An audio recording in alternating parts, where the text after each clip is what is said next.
마운트 곡스 뉴스 때문에 그렇습니다. 그러니까 올해 반감기를 통해 갖고 줄어드는 물량이 대략 10만 개 정도인데요. 14만 개가 이제 10월에 쏟아질 게 예상이 되죠. 물론 그 자체는 양이 많지 않을 수도 있어요. 그러나 불구하고 이제 반감기 효과를 상쇄하니까.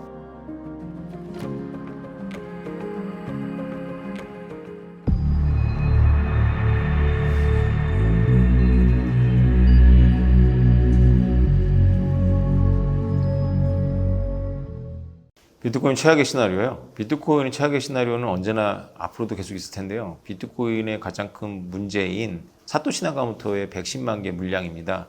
만약에 미국이 사토시 나카모토가 누구인지를 찾아낸다면 정부 입장에서는 카드가 쥐어지는 거죠. 만약 그 비트코인을 팔지 않았더라도 보유세를 매길 수 있을 거예요. 뭐 약간의 법을 바꾸면 가능하지 않을까 싶은데요. 그러면 보유세를 매기면 비트코인 팔아야 되겠죠. 비트코인으로 세금 받으면 괜찮지만 비트코인은 안 받을 거예요. 아마 달러로 내라고 하겠죠. 그러면 그 뉴스가 나오는 순간부터 폭락을 할 거예요. 사토시 나카모토 던질 게 아니라 딴 사람이 던지겠죠. 그런 게 아마 최악의 시나리오인데 비트코인 맥시멀리스트들은 그래도 괜찮다라고 보고 있어요. 왜냐하면 그것도 지나갈 거다. 오히려 불확실성이 없어질 거다. 그렇게 되면 이렇게 본인들은 그렇게 주장할 수 있는데 본인들이 진짜로 안 팔지는 모르겠죠. 본인도 아마 떨려서 팔 거예요. 나서서 팔 수도 있다 이런 느낌. 다 겁먹어요. 그러니까 이게 한번 이렇게 하면 그 공포가 대단합니다. 저는 이 80% 꺾이는 거를 몸소 한 두어 번 정도 경험했거든요. 제가 뭐 논리적으로 비트코인 얼마나 그 확신을 합니까? 저도 흔들려요. 네. 저는 뭐 진짜 솔직하게 말씀드립니다. 그럴 때 저도 고민을 해요. 내가 뭘 잘못 생각했나? 이게 아무리 논리를 믿는다 하더라도 우리는 현실에 좌우돼요. 남들의 시선도 있고 굉장히 힘들어집니다. 그 정도인데 물론 궁극적으로는 그것도 지나갈 거라고 저도 봐요.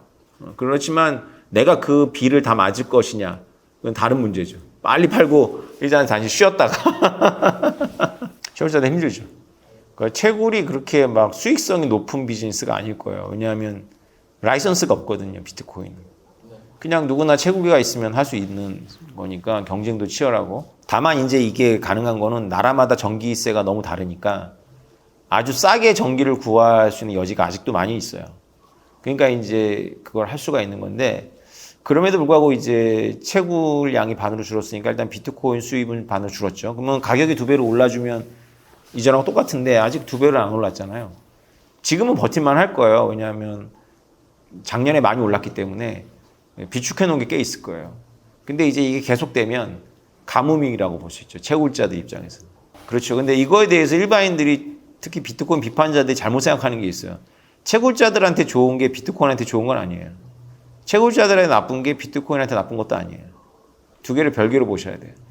이건 게임의 일부이기 때문에 채굴자들이 가뭄이 와서 떨어져 나간다? 비트코인한테 좋은 일입니다. 변동사항 없고요. 우리가 지금 모멘텀이 꺾인 이유가 바로 마운트 곡스 뉴스 때문에 그렇습니다. 그러니까 올해 반감기를 통해 갖고 줄어드는 물량이 대략 10만 개 정도인데요.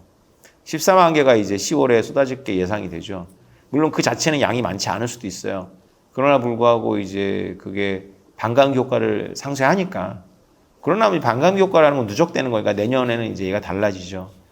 그러니까 올해 이 마운트 곡스 물량을 소화하고 나면 비트코인은 치솟을 겁니다. 그러니까 마운트 곡스라는 불확실성이 없어지거든요. 그래서 이제 마운트 곡스 물량이 나왔는데 아직 안 나왔어요. 나왔는데 뭐 가격 얼마 안 꺾인다? 그러면 이제 더 떨어질 걸 생각해서 대기하고 있던 매수가 이제 쏟아질 겁니다. 그래서 제가 9월을 모멘텀을 보는 거예요. 10월이 그 한도거든요. 마운트 곡스 물량. 양자 컴퓨터가 얼마나 안정적인 컴퓨터인지 자체가 지금은 답이 아직 안 나왔어요. 물론 기술이 발전하면 이제 양자 컴퓨터도 이제 안정화되겠죠. 우리나라에도 양자 컴퓨터가 들어와요. 연세대학교 송도 캠퍼스에. 그래서 지금 연세대학교하고 얘기를 하고 있어요. 그 양자 컴퓨터 가지고 뭐 했으냐. 양자 컴퓨터가 암호를 푸는데 굉장히 탁월한 컴퓨터다. 그럼 우리 한번 해보자. 그래서 저희 모빅 생태계에서 연세대학교를 지원하고 연세대학교에서는 이제 그 양자 컴퓨터를 가지고 비트코인 내성 테스트를 해보는 거죠. 얘기를 지금 진행 중입니다. 아직 결론 안 났는데 의미가 있을 거라고 생각을 해요. 예. 근데 세계 최초 거야 아마 그 비트코인을 양자 컴퓨터 테스트해보는. 예. 근데 뭐 IBM 컴퓨터인데 그렇게 사양이 높진 않아요.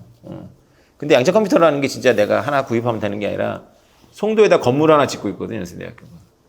그게 양자를 안정시키려면 극저온이 필요한 거예요. 건물이 아예 이렇게 있어야 되고 그거를 다룰 수 있는 사람도 국내에 없어요. 시간이 문제는 아니죠. 왜냐하면 언젠가는 된다면 그 언젠가는 비트코인이 망가질 거니까 그건 우리가 지금 고려를 해야 되겠죠. 근데 망가지지 않을 거라고 저는 보고 있어요. 양자 컴퓨터의 개발 속도나 이게 문제는 아니고 언젠가 개발되면 우리가 시뮬레이션 해봐야 되거든요. 언젠가 개발됐어. 망가지나? 안 망가져요. 비트코인은 그 정도 유연성이 있습니다. 그러니까 만약에 양자 컴퓨터가 비밀키를 다 해킹할 수 있다. 그럼 비밀키 시스템 바꿔야죠. 비트코인을 집이라고 하면 비밀키는 그 집에 들어가는 도어락 같은 거거든요. 도어락, 우리가 암호화폐지만 그 도어락이 비트코인이 아니에요. 도어락은 얼마든지 교체할 수 있는 거죠. 참 자꾸 착각을 하죠.